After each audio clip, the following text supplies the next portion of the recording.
Cabezas gigantes talladas hace 3000 años, en los albores de la civilización en Mesoamérica. ¿Cómo pudo una cultura de la Edad de Piedra crear monumentos de semejante tamaño? ¿Y quién era ese pueblo que los arqueólogos conocen como los Olmecas? Para averiguarlo examinaré la ladera de un antiguo volcán. Es oro negro, ¿eh? Y buscaré pistas en una burbujeante fosa de alquitrán. Levantaré cantos rodados de 20 toneladas. No he matado a nadie ni destrozado nada. E investigaré el misterio de un pueblo primitivo que intentó lo imposible y lo logró. Buscamos la verdad. Y haremos lo que haga falta para encontrarla. En plena selva centroamericana se esconde un misterio que desconcierta a los arqueólogos desde hace décadas. Cabezas de piedra gigantes. Hola, soy Hunter Ellis. Este monolito tiene más de 30 siglos de antigüedad y pesa más de 10 toneladas. ¿Pero quién lo hizo? ¿Y cómo? He venido hasta el corazón de México para descubrir los secretos de los reyes de la Edad de Piedra. Eran los Olmecas, el pueblo de la selva. Para conocerlos debemos hacer un recorrido por las distintas civilizaciones que han habitado estas tierras. Entre ellas, la más conocida es la de los aztecas, que hace 500 años crearon un vasto imperio que se extendía a lo largo de más de 200.000 kilómetros cuadrados. Construyeron grandes ciudades y enormes templos. Sacrificaron a miles de personas como ofrenda a sus dioses y fueron derrotados por los conquistadores españoles. Los Olmecas son una civilización anterior. Los mayas también comparten la fama de los aztecas y dejaron un enorme legado de piedra. Gobernaron un imperio que abarcaba un área de 250.000 kilómetros cuadrados y que albergaba a 20 millones de personas. Los muros de sus templos relatan el auge y la caída de sus dioses y reyes. Retrocedamos todavía más. Siglos antes de la aparición de la civilización maya y 1200 años antes del nacimiento de Cristo, los Olmecas surgieron de las selvas de las tierras bajas de lo que hoy es México. Eran los tiempos de Tutankamón y Ramsés II en Egipto. Pero aquí en Centroamérica no había más que selva hasta la llegada de los Olmecas. En lo que respecta a su tamaño, las civilizaciones azteca y maya rayan lo épico. Sin embargo, el tamaño no lo es todo. Quizá los Olmecas no gobernasen a tanta gente, pero sí fueron los primeros en hacerlo. Son un pueblo envuelto en un halo de misterio. La selva se ha tragado casi todo lo que hicieron. De hecho, nadie sabía de su existencia hasta que aparecieron las primeras cabezas gigantes. Las cabezas colosales. Extrañas y carentes de cuerpo. Hasta ahora se han encontrado 17. El Museo Antropológico de Jalapa, México, alberga 6 cabezas colosales, lo que la convierte en la mayor colección del mundo. Según Roberto Luna Gómez, conservador del museo, estas cabezas son el mayor misterio del edificio. Hola, Hunter. Hola, don Roberto, ¿cómo está? Buen día. Gracias. Teniendo en cuenta el tiempo que ha pasado desde entonces, ¿cómo crearon estas cabezas? ¿De qué herramientas disponían? No tenían herramientas de metal. Todo es fruto de los golpes de la piedra. Todo era piedra contra piedra, roca contra roca. Cada rostro y cada casco... Roberto afirma que los rasgos fueron tallados laboriosamente a base de golpes. Pero, ¿quién era esta gente? ¿Y cuál era el significado de estas enormes cabezas? Como obras de arte, las cabezas son algo increíble. La más grande pesa más de 20 toneladas y tiene una altura de más de 3 metros. Cada una de las cabezas tiene un casco único y cada rostro es diferente. Severo, benévolo, poderoso. Como hallazgos arqueológicos resultan desconcertantes. Para descubrir algo más, me dirijo a la primera capital de los Olmecas, San Lorenzo. Hubo un tiempo en que esto era una selva pantanosa. Es el peor lugar posible para que los arqueólogos busquen los restos de una civilización antigua. Los huesos humanos, los tejidos, la madera, todo lo que no sea piedra o cerámica se pudre. No hay nada como una buena caminata por la selva con una humedad del 100%. El primer centro de población importante de Centroamérica se encontraba en la cumbre de esta cadena montañosa. Los olmecas levantaron otras ciudades en la región, pero aquí fue donde empezó todo. Esto es San Lorenzo, considerada por algunos la primera ciudad de Centroamérica. Sí, yo también estoy intentando encontrarla. Aquí resulta complicado encontrar los restos de una civilización. Al contrario de lo que sucede con las ruinas mayas o aztecas, los monumentos olmecas se han hundido en la blanda tierra de la selva. Hace 3200 años, esta cadena estaba rodeada de densas selvas, ciénagas y ríos. Hoy sigue pareciendo un lugar poco prometedor para crear la primera civilización de Centroamérica. Pero que no se os ocurra decirle algo así a la doctora Ann Cyphers. Lleva más de 20 años realizando excavaciones en San Lorenzo y siente un gran respeto por los olmecas. Estás contemplando un emplazamiento de unos 18 kilómetros cuadrados. ¿De cuántas personas estamos hablando? Quiero decir, se trata de una meseta enorme. En el mismo San Lorenzo probablemente vivían unas 5.500 personas. Y hay que tener en cuenta que en todos los proyectos realizados en los últimos 50 o 60 años, solo hemos excavado el 1% de la superficie. Entonces podríamos estar rodeados de cabezas gigantes. Podría haber cosas increíbles, pero al tener que cavar en el lodo para averiguarlo, tardaré algún tiempo en saberlo. Hasta ahora en San Lorenzo se han hallado 10 cabezas monolíticas, aunque no fue fácil dar con ellas. Las primeras cabezas fueron desenterradas en el siglo XIX. Su descubrimiento fue acogido con asombro. Se encontraban a gran profundidad bajo la tierra y jamás se había visto nada semejante. Todo el mundo se quedó perplejo y se hicieron muchas especulaciones. ¿Por qué eran tan diferentes? ¿Las habían tallado colonizadores provenientes de África? ¿Eran obra de supervivientes de la Atlántida? En la década de 1940 los arqueólogos se habían repuesto de la sorpresa inicial y comenzaron a considerarlas obras de arte indígena y a llamar a los olmecas de San Lorenzo la cultura madre de Centroamérica. Ann Cyphers conoce la historia mejor que nadie. Aquí hacia el este hay algo muy interesante.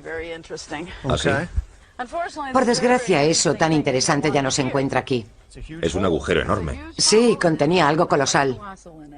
Imagino que te refieres a una cabeza colosal. Has acertado. ¿Qué cabeza gigante proviene de este lugar? La cabeza número 8 fue extraída aquí. ¿Esa tan bonita que está en la entrada del museo, el de Jalapa? Es la primera cabeza que se ve al entrar en el museo. Increíble. Proviene de ahí. Vaya. Lo que resulta todavía más fascinante sobre el lugar es que la cabeza había sido enterrada intencionadamente en una plataforma de tierra. En otras palabras, la habían escondido. Estaba oculta a la vista. La colocaron en el suelo y construyeron la plataforma sobre ella. Estaba completamente revestida de lodo, así que nadie la podía ver. Era una especie de monumento funerario. Exactamente, algo con un gran valor simbólico. Y curiosamente está al este, el lugar por donde sale el sol. El lugar de los ancestros, quizás. Curiosamente no fue el paso del tiempo el que ocultó esta escultura colosal, sino que fue enterrada deliberada y ceremoniosamente. Todas las otras cabezas muestran signos de erosión. Pero esta no. Es única. Un misterio olmeca excepcional. A pesar de que puedan irse descubriendo sus monumentos gigantes, la vida cotidiana de este pueblo sigue siendo un misterio. Un misterio que el arqueólogo Carl Wendt pretende resolver. Estudia los materiales que los olmecas tenían a mano y el modo en que los empleaban. Afirma que los olmecas tenían un recurso propio que debo ver con mis propios ojos. Bueno, ¿y qué necesitamos? Necesitamos cubos. ¿Vale? Palas. Parece tener en mente algo bastante sucio. Y eso es todo. ¿Ya tienes tus botas? ¿Botas? ¿Cómo es que solo hay un par? ¿Son para el novato? Sí. Tengo la sensación de que voy a ensuciarme. Nos adentramos en un campo cercano. Cuando los olmecas venían hasta aquí no cruzaban tierras de labranza, sino selva. Lo que quiera que hubiese aquí debía de ser valioso. Y lo sigue siendo. Mira eso, vaya. Es un lago de alquitrán. Es increíble. Es oro negro, ¿eh? Sí, oro negro. Se puede ver cómo burbujea en la superficie, es estupendo. Más o menos es crudo, es el tipo de material que sale del suelo. Avanza un poco. Es como el hielo, ¿no? Va a resquebrajarse en cualquier momento. No, pero ten cuidado de todas formas, no tropieces. Me he dejado la cuerda en el coche. ¿Es inflamable? Sí, pero he descubierto en mis experimentos que tiene que alcanzar una temperatura bastante elevada para empezar a arder. Entonces, de momento, estamos a salvo. Estamos a salvo, pero si encendieses una hoguera y le arrojases esto, ardería. Cal dice que toda la región en torno al emplazamiento olmeca de San Lorenzo está llena de filtraciones como esta. Nos encontramos en el corazón de los yacimientos petrolíferos de México. Aquí el crudo brota a la superficie y cuaja. Coge una muestra del agua y deja caer un poco. Eso es. Vaya, este lodo es una preciosidad. Mira las gotas de agua que se forman delante. ¿De qué forma usaban esto? Bueno, sabemos que lo usaban en decoración, por ejemplo, en estatuillas y cosas por el estilo, como pintura. Sabemos también que lo empleaban como adhesivo. Era un material que servía para muchas cosas distintas, tal y como sucede actualmente. Es un pegamento, es también... Sería su cinta aislante. Era su cinta aislante, sí. Valía para casi todo. Justo. Resulta que el asfalto se ha usado durante milenios, sobre todo aquí en Centroamérica. Para Carl, los fragmentos de asfalto que se encuentran lejos de San Lorenzo tienen un valor incalculable. Estos trozos fueron en su día recogidos y procesados por los olmecas. La mayoría de sus objetos se pudrieron hace mucho tiempo. Pero toda una serie de materiales olmecas, principalmente madera y tejidos, ha dejado una marca sobre el asfalto. Esa vaga huella nos permite conocer algo más de la vida de los olmecas. Cuéntame qué descubres sobre los olmecas analizando un lugar como este. Una de las cosas a las que me he estado dedicando es no limitarme a hacer experimentos para averiguar cómo procesaban los materiales, sino que también he estado estudiando el origen de dichos materiales.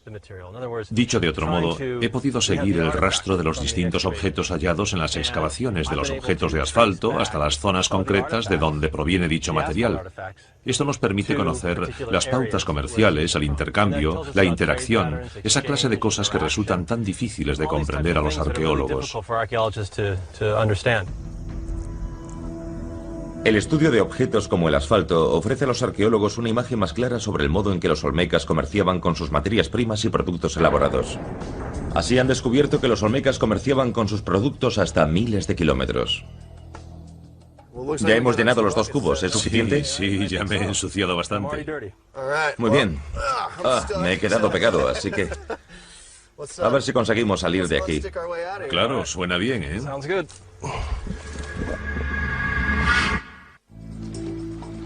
Los olmecas eran una civilización con grandes ideas.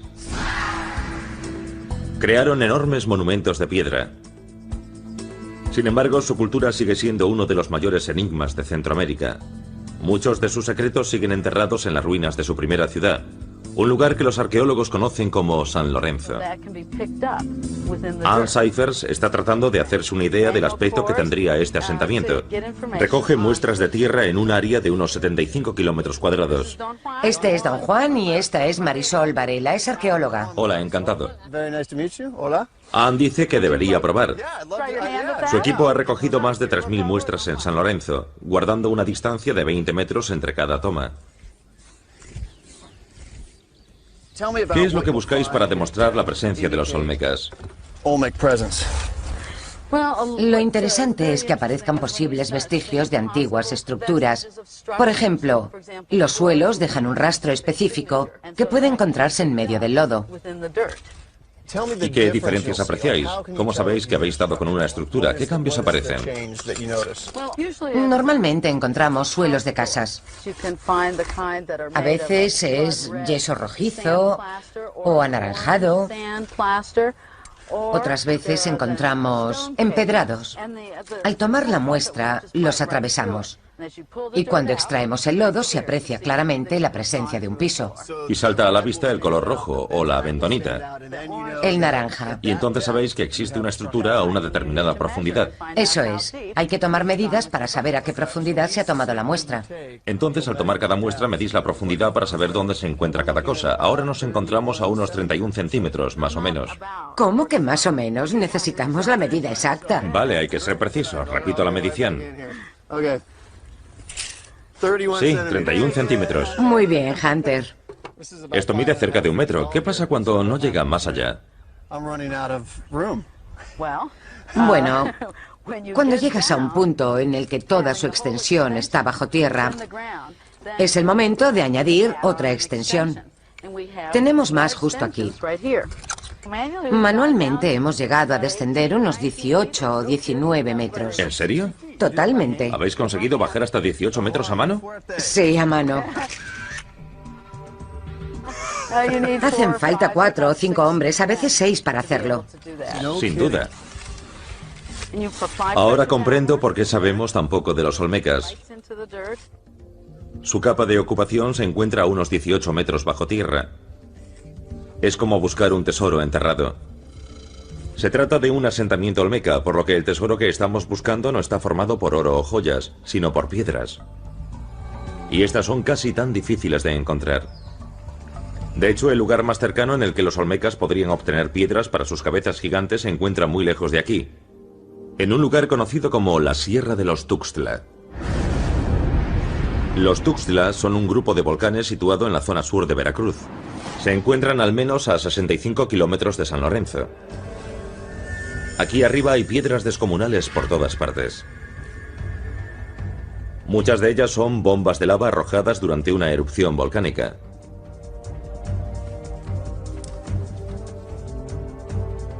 Pero si los olmecas venían hasta aquí para conseguir piedras para sus monumentos, ¿cómo las transportaban?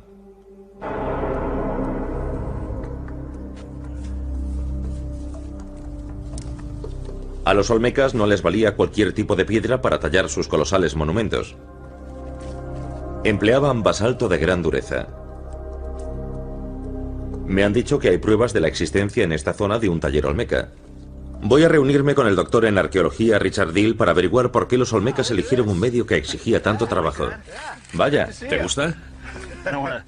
me alegro de verte. No quiero darte con el machete, ¿eh? Vale, gracias. Estas 2 piedras labradas toscamente revelan horas de trabajo. Es basalto vesicular y proviene del cerro Cintepec, que se encuentra justo a nuestra espalda. ¿Hay en alguna parte una cabeza tallada? No, estoy sentado sobre lo que probablemente era la parte superior y Ya. los laterales ya estaban bastante pulidos. Y también este saliente, ¿ves? Me preguntaba qué sería eso. Pues no lo sabemos. Sospecho que lo dejaron intencionadamente en esta fase del trabajo para que resultase más sencillo moverla. Podría ser una especie de amarre o... ¿Algo de donde agarrar o amarrar alguna cosa? Exacto, sí, sí. No hay que olvidar que esta piedra se encontraba en plena fabricación. Eso parece bastante claro. No es que sea una preciosidad, porque no lo es, pero nos ayuda a comprender el proceso de fabricación. Los arqueólogos hallaron esta piedra dividida en 2. Sin embargo, al alinear las marcas de los escultores, comprobaron que la losa más pequeña descansaba sobre la base. ¿Por qué empleaban esta clase de piedra? ¿Por qué era tan especial esta piedra para los olmecas? Creo que se debía a la asociación de estas piedras con los volcanes. Surgen del fuego, y creo que por eso se relacionaban con el inframundo, con la morada de los dioses situada bajo los volcanes. Así pues, este material, todos estos cantos esparcidos por el campo, eran el resultado de erupciones volcánicas, y creo que aquí había una ladera. Ahora mismo nos encontraríamos al pie de dicha ladera, y por eso las piedras permanecieron aquí, y los olmecas venían a buscar los tipos de piedras que querían usar.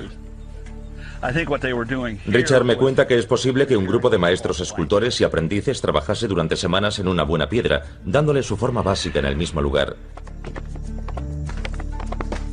Posteriormente la transportaban a San Lorenzo para rematarla. Parece que habían trabajado bastante en esta, pero algo los interrumpió. Parece obra de un aprendiz. Sí, es posible. ¿Está roto? Sí, es probable que dejase de ser aprendiz cuando lo rompió. Posiblemente se hiciese agricultor.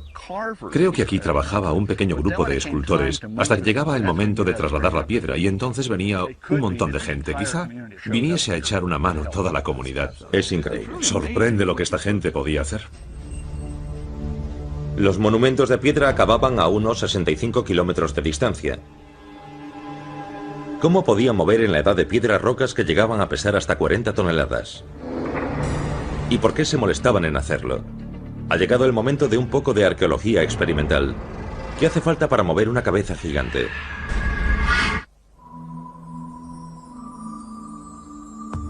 Antes de la aparición de los olmecas, los hombres de Centroamérica vivían en pequeños grupos.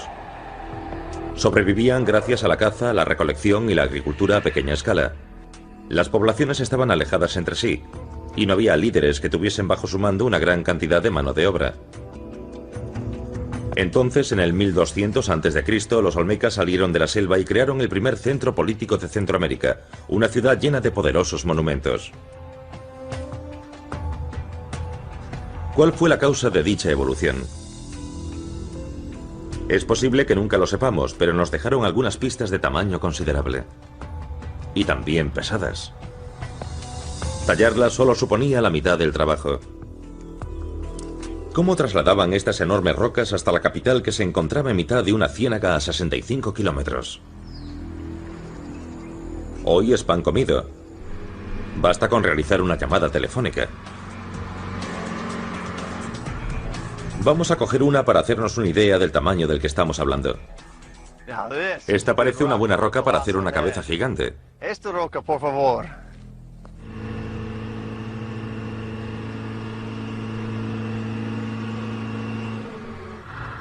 Esta grúa puede levantar unas 20 toneladas, lo que debería bastar para izar esta enorme roca.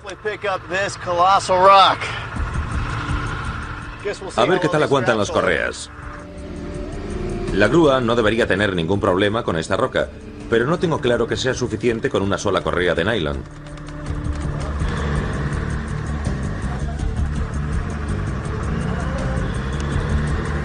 Lo ha logrado. Ahora solo nos queda decidir qué cabeza vamos a esculpir. Hemos levantado 14 toneladas sin ningún esfuerzo. Ni siquiera hemos movido un dedo. Muy bien, veamos si puedo moverlo un poco. ¿Con este? ¿En qué dirección? ¿Debo bajar esto? Vaya.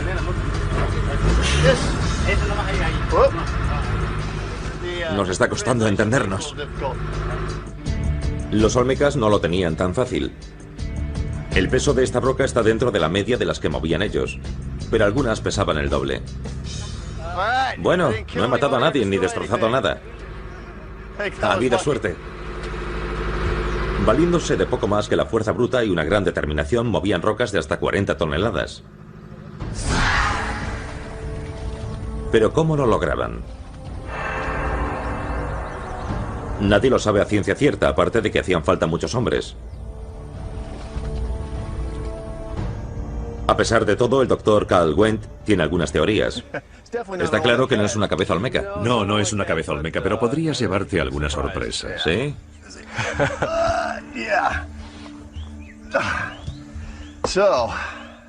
¿Cuánto pesa cada una? Sobre media tonelada, más o menos. 500 kilos. ¿Y cuánto pesaban las cabezas olmecas más pequeñas? Mucho más, 7 u 8 toneladas. Entonces estamos hablando de un tamaño entre 14 y 20 veces superior, ¿no? Sí, sí. Vamos a ir poco a poco. Me gustaría empezar comprobando qué podemos hacer con esto los dos solos. Como quieras. Puede parecer una tontería, pero si te paras a pensarlo, ¿de qué herramientas disponían los olmecas? No tenían herramientas de metal, pero es posible que tuviesen cuerdas hechas con lianas o palancas de madera. Y una palanca puede mover el mundo.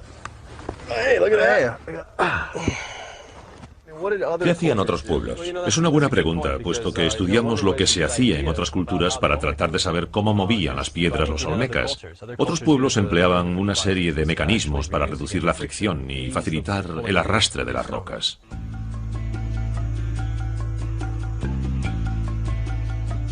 Los egipcios empleaban a un gran número de personas para mover los bloques con los que construyeron las pirámides, y los olmecas hacían lo mismo. Eso sí, a una escala muy diferente. San Lorenzo tenía una población de tan solo 5.500 personas. Así pues, se enfrentaban a un reto parecido al que ahora tenemos Cal y yo. Bueno, ¿por dónde empezamos? Ya están aquí los chicos, así que, ya sabes. Sí, creo que podremos mover un montón de rocas con ellos. Les hemos pedido que piensen cómo mover la piedra valiéndose solamente de cuerda, palancas y su propio esfuerzo.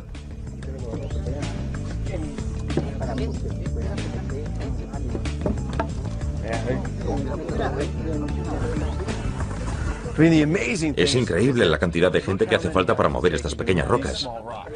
Sí. Me estoy imaginando a cientos de olmecas tratando de mover piedras 10 veces más grandes. Se han hecho cálculos al respecto, es decir, un hombre puede trasladar alrededor de 25 kilos si hablamos de distancias largas y 50 kilos si es un recorrido corto. Así es como hemos hecho algunos cálculos, ¿sabes? Extrapolando los datos individuales, los arqueólogos han calculado que harían falta más de 1000 hombres para arrastrar una piedra de 40 toneladas. Eso sería como 2 camiones de basura llenos. Es posible que el traslado se realizase en distintas fases y que se tardase más de un año en completarlo. 17. 17 tíos. Solo para mover esta piedra. Deslizándola. Los olmecas necesitarían el mismo número de personas para darles de comer, preparar refugios y despejar el camino. La están moviendo, aunque es bastante lento. Creo que deberíamos cambiar la estrategia y buscar algún tipo de trineo. Cal propone reducir la fricción en la medida de lo posible. Un trineo de madera facilitará el arrastre de la piedra. Se mueve con bastante suavidad. Sí, mucho mejor. Sí.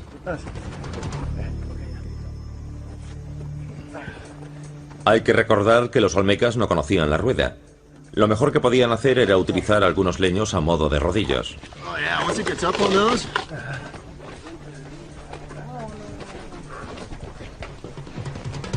Comienzo a ser consciente de todos los obstáculos que los olmecas debían superar.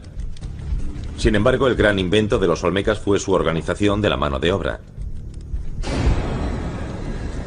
Incluso haciendo uso de todos los materiales que los olmecas tenían a su disposición, mover una piedra como esta en este entorno es una ardua tarea. Más difícil resulta saber qué hacían cuando ciénagas y ríos se cruzaban en su camino. En esta zona están por todas partes.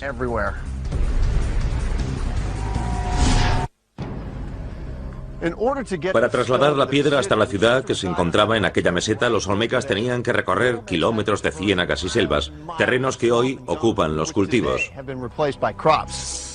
Pero que en la estación húmeda, cuando llueve, se inundan, convirtiendo San Lorenzo prácticamente en una isla.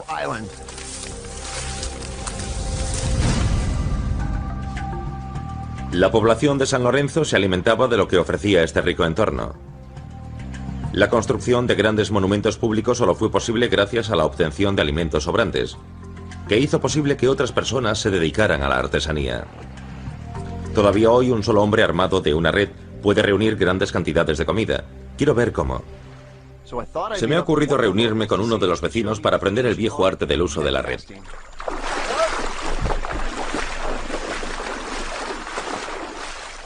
¿Me puedes enseñarme? ¿Me puedes enseñar? Esto va a ser interesante, hablo fatal su lengua.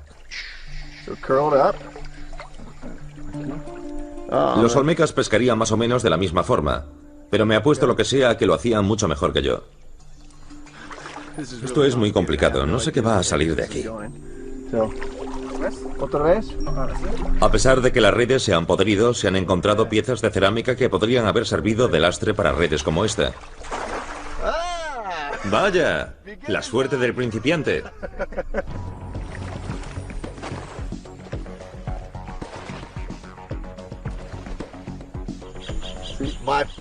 Mi primer pez. Mi primer... ¡Ah! ¡Dos! ¡Dos pescadores! ¡Yeah! Estas aguas eran una rica fuente de recursos para los olmecas, pero también limitaban su espacio vital. En cualquier caso, hallaron la solución al problema y contaban con suficientes hombres para ponerla en práctica. La arqueóloga Ann Cyphers me comenta que a pesar de que su población era relativamente pequeña, transformaron el paisaje. Hablamos de muchos millones de metros cúbicos de relleno que trajeron hasta aquí para crear más espacio para vivir. Toda la zona estaba rodeada de bancales artificiales. Y hablamos de una cantidad enorme, de millones y millones de metros cúbicos de lodo. Trabajaron muchísimo para desarrollar este lugar. Sí, y esto nos indica, indirectamente, la cantidad de mano de obra de la que disponían. Es mucho trabajo y aunque estamos hablando de un proceso que llevaría siglos, hacen falta muchos hombres para realizarlo. Las masas constituían la mano de obra y había unos cuantos líderes que, digamos, delegaban. Sí, era necesario un liderazgo. Los primeros olmecas decidieron establecerse en terrenos elevados que les permitieran acceder con facilidad a las tierras fértiles. A medida que la población fue aumentando, fueron añadiendo bancales y expandiendo el terreno elevado hasta que la meseta ocupó más de 800.000 metros cuadrados. Llevaron a cabo proyectos de obras públicas a una escala jamás vista hasta entonces en Mesoamérica. Y para ello hacía falta que alguien asumiera el mando. ¿Quiénes eran sus líderes? Quizá las cabezas gigantes puedan aclarar el misterio. De hecho, los arqueólogos creen que no reflejan los rostros de los dioses, sino el aspecto de sus reyes. Recuerdo que Roberto me enseñó las extrañas marcas que tienen algunas de las cabezas.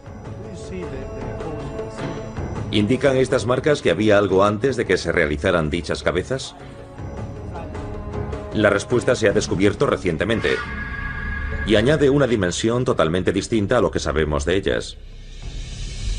Esas formas recuerdan a las existentes en una gran escultura conocida como tribuna real o trono. Los arcos situados detrás de esta figura arrodillada forman profundos huecos exactamente iguales entre sí. Este descubrimiento indica que se le dio la vuelta a un trono real para tallar una cara en la parte superior. Entonces esta era la parte superior del antiguo trono. Quizá eso explica que la cara sea mucho más plana que las otras, ¿verdad? Exactamente. Es posible que la dificultad del transporte de las piedras empujase a los olmecas a reutilizarlas de forma sistemática, en una especie de reciclaje de la edad de piedra. Una de las hipótesis es que un nuevo líder crease su retrato sobre el trono de su predecesor. Otra es que tras la muerte de un líder se crease su retrato sobre el trono en el que había sido investido. No podemos saberlo. Lo que sí parece seguro es que estas enormes piedras eran símbolos importantes del poder de un gobernante y de su capacidad para dirigir a cientos de personas. Los olmecas tenían una gran habilidad para aprovechar todo lo que les rodeaba y contaban con la fuerza suficiente para mostrarse ambiciosos. Valiéndose de trineos o rodillos y de la fuerza bruta, transportaban sus enormes rocas desde las montañas. Al llegar a los ríos y las tierras húmedas, era necesario adoptar una táctica muy diferente. Voy a reunirme de nuevo con Carl Wendt para poner a prueba alguna de sus teorías al respecto. Hola Carl, ¿cómo va eso? ¿Qué tal? Parece que todo el mundo está dando el callo. Estamos intentando descubrir cómo movían sus piedras los olmecas y seguimos sin saberlo. Es uno de nuestros principales problemas. Una de las ideas que se me han ocurrido es que es posible que las transportasen, al menos durante cierto periodo de tiempo, sobre el agua. ¿Me enseñas lo que estáis haciendo? Claro. Los olmecas debieron de ser grandes constructores de barcas. La vida en la región exigiría el manejo de una serie de buques para las labores de pesca y para el transporte. ¿Pero contaban con una barca capaz de transportar una roca de 40 toneladas? Carl no tiene ni idea del aspecto que tenían sus barcos, no queda ninguno. Pero lo que sí sabe es que disponían de un material que podría haberle resultado muy útil: asfalto natural. Hemos encontrado objetos de asfalto en las excavaciones, especialmente en las zonas cercanas a los ríos, en las que hay mucho asfalto. Creo que uno de sus usos más importantes era el de sellar embarcaciones. O sea que sirve para impermeabilizar los botes. Justamente. Explícame el proceso. Vamos a echar asfalto en una olla y lo coceremos un tiempo para que se evaporen sus componentes más volátiles. Después, pasados unos 20 minutos más o menos, añadiremos unos cuantos aditivos y ya está. ¿Así es como lo hacían los olmecas? Pues sí. En nuestras excavaciones hemos hallado ollas con residuos de asfalto en su interior y con goterones en la parte externa, lo que nos indica que lo calentaban en ollas, lo procesaban y después lo vertían. Muy bien. Lo mismo que vamos a hacer nosotros. Pues nada, a cocinar. Vamos. La receta es más complicada de lo que podría parecer. Cal dice que ha tirado cientos de remesas demasiado líquidas, pegajosas o quebradizas. Allá vamos. Muy bien, adelante, ponlo al fuego. ¿Cuánto tiempo hay que calentarlo? Lo tendremos al fuego unos 20 minutos aproximadamente. Después podemos sacar un poco para ver qué tal va, cómo está cambiando. La cocción altera los enlaces químicos del alquitrán, transformándolo en una sustancia flexible que se endurece al secarse. La mezcla está comenzando a espesar. Se nota el cambio, antes parecía una especie de crema y ahora tiene una textura casi como de yogur. Sí, es cierto, irá cambiando poco a poco. Vamos a dejarlo cocer un poco más. Se funde con los otros materiales. Está empezando a burbujear por los lados. Y ahora verás cómo acabará teniendo el doble de volumen. Ya. Y si no estamos atentos, acabará desbordándose, caerá en el fuego y nos encontraremos con una bola de fuego. Desgraciadamente nuestros abogados nos desaconsejan lo de la bola de fuego. El siguiente paso será esperar un poco más, hasta que podamos calentar parte del agua que recogimos con el alquitrán. Y después añadiremos el aditivo, que es esta hoja blanca. ¿Para qué sirve? ¿Para espesar la mezcla? Sirve para que el asfalto no se derrita al sol. Yo sí que me estoy derritiendo. Esto de vigilar los fogones da calor. Y que lo digas. Los olmecas empleaban cualquier hoja que tuvieran a mano, y en ocasiones arena o lodo. Al añadir otros materiales a la mezcla se reduce el tiempo de cocción necesario para que se espese, y también la cantidad de madera utilizada para alimentar el fuego. No existen demasiadas diferencias entre el asfalto que fabricaban los olmecas hace 3000 años y el material que se echa hoy en día en las carreteras. ¿Qué diseño vas a utilizar? ¿Qué tipo de canoa tenían los olmecas? Bueno, la verdad es que como todo se pudre en este lugar, no tenemos ni idea de si tenían canoas de tablones como esta. Cal nos explica que probablemente los olmecas utilizaban balsas o canoas de una sola pieza. Hoy resulta difícil encontrar árboles grandes, así que ha recurrido a otros modos de construcción. Preciosa. Buen trabajo. En cualquier caso, tendrían que sellar las canoas o barcas de algún modo. Probemos el asfalto. Lo habrían hecho igual, ¿verdad? Sí. Lo aplicamos para conseguir que nuestro bote sea hermético. Los olmecas también fabricaban canoas empleando tablones. Cal ha encontrado asfalto con impresiones de la madera de la palmera real, un árbol alto y recto que se parte con facilidad. Incluso en el caso de que solo emplearan canoas de una pieza, es posible que las pintasen con asfalto para evitar que se pudriesen. ¿Cuánto tiempo tardará en endurecerse? La mezcla que estamos empleando se endurecerá con bastante rapidez, pero hay que dejar que se asiente. De acuerdo. Ha quedado muy bien. No está nada mal, ¿eh? ¿Cómo se limpia esto? Con aceite para bebés. ¿En serio? O con gasoil, si te gusta el riesgo. Espero que esto salga.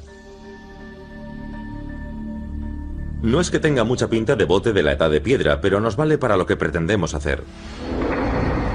¿Soportará la carga nuestro bote olmeca o se hundirá entre los caimanes?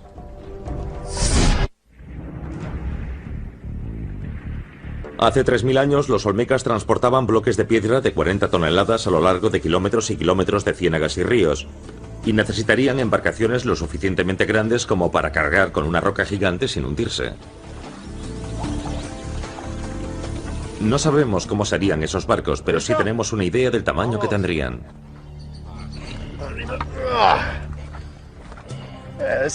El arqueólogo Carl Wendt y yo hemos construido una canoa empleando la misma receta de asfalto que usaban los olmecas hace 3000 años. ¿Estará bien sellado nuestro bote como para mantenerse a flote?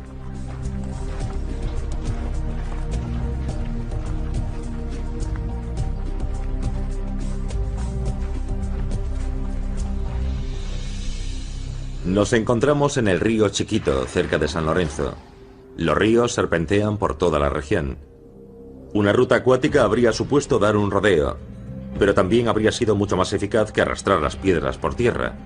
Los arqueólogos han llegado a sugerir que los olmecas llevaban sus rocas hasta el Golfo de México para después remontar el río Coatzacoalcos.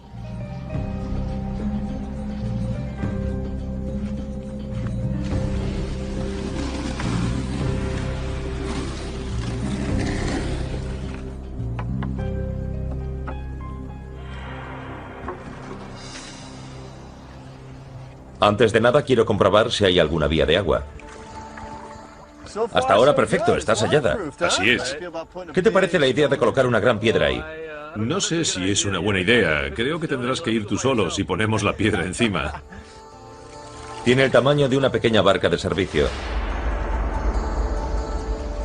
Los olmecas debían de contar con canoas de hasta 15 metros de eslora para recorrer sus rutas comerciales.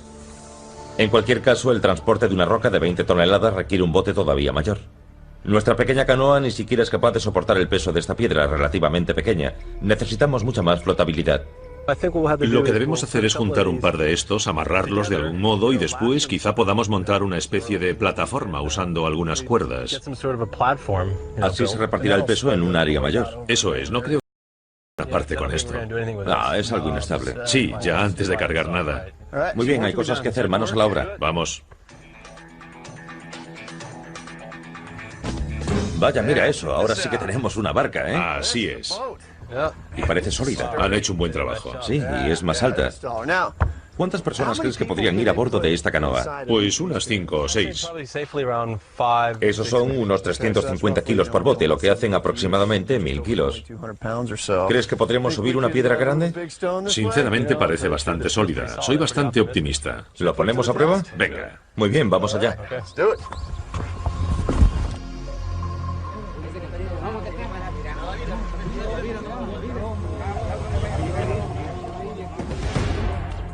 Ha llegado el momento de recurrir a los expertos.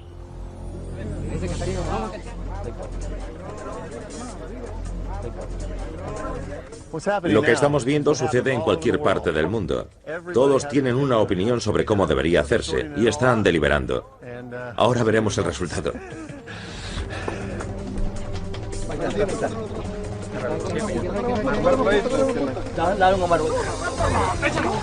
¡Arriba! ¡Arriba! ¡Arriba! ¡Más arriba! ¡Más arriba, más arriba! ¡Vamos, vamos! ¡Vamos! Increíble. Caramba. Imaginad lo que pasaría con una piedra 20 veces mayor.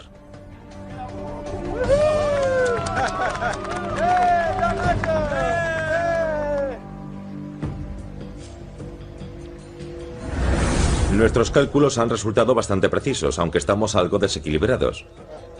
Entre la piedra y los 3 hombres a bordo, el agua está a punto de entrar. Los olmecas sabían lo que se traían entre manos. Después de cargar la piedra en la balsa, no solo se desplaza perfectamente, sino que el equipo necesario se reduce considerablemente. Llega el momento de hacer cálculos. Para nuestra piedra, con un peso de 500 kilos, hicieron falta 3 canoas de 4,5 metros. Una piedra 80 veces mayor necesitaría 240 canoas amarradas entre sí.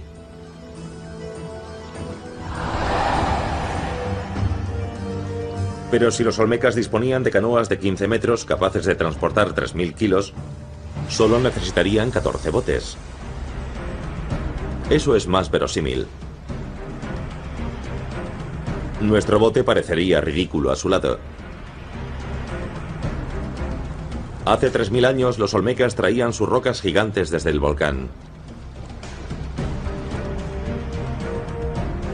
Sus líderes fueron los primeros en organizar y motivar a su población para construir monumentos colosales que reflejasen su recién adquirido poder.